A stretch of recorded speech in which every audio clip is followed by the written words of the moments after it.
Hi guys, and welcome to our C.A.R tutorial. Just before we get going, I'm going to get Sam and you at home just to sit down when we're doing this. Just going to make it easy by blocking off the rest of the body. We can do it standing like we do hips, but it just makes things easier to coach and to go through. So you can either have your legs out straight or you can cross one leg under, whatever you feel more comfortable with. Just for the sake of it, I'm going to get Sam to cross his bottom leg under, just like he's just sitting with his legs crossed. There we go. I want him to stay as tall as he can, and just to make sure that he's not dumping back with his spine throughout this. And we're just going to break down what the knee does before we do our actual C.A.R. So the knee itself, its primary function is extension and flexion because it's a hinging joint, which means like a door, it opens and closes. But there is also an aspect of rotation into the knee. So even though, like I said, it's a hinging joint, it doesn't rotate itself.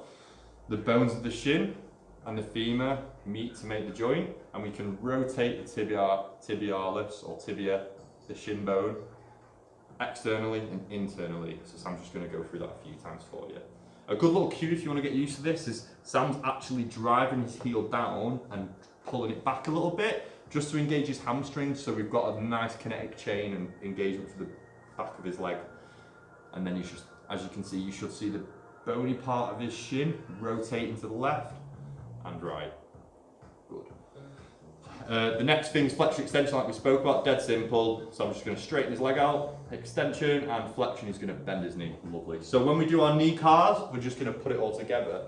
When we do C.A.Rs, we're thinking about circles, but with things like the elbow and the knee, think of it more like an oval. We're still getting a rotation in it, but the rotations come at the top and the bottom of the rep rather than rotating, obviously, like we do with shoulders and hips in a circular motion. So, position, set up, Sam's going to get his outside arm, underhook him. He's going to grip it nice and tight, and he's going to squeeze him. So you can either squeeze your hands together or you can place one hand at the side, whatever you feel more comfortable. He's going to take a big deep breath in and create that tension. Bracing. If you have trouble abducting and creating tension with the hip, a little one that we like to do is to either put a pillow or a block under the knee. That way he's not having to worry about balancing. So I'm just going to get Sam to start by dorsiflexing and pulling his toes up to his shin. Pull them right up just to lock off the ankles. We don't want the ankle to move alone. He's going to then start by rotating out. So he's going to rotate his shin out like we practiced. He's going to hold on to that rotation. Whilst he's externally rotating, he's going to start to extend up.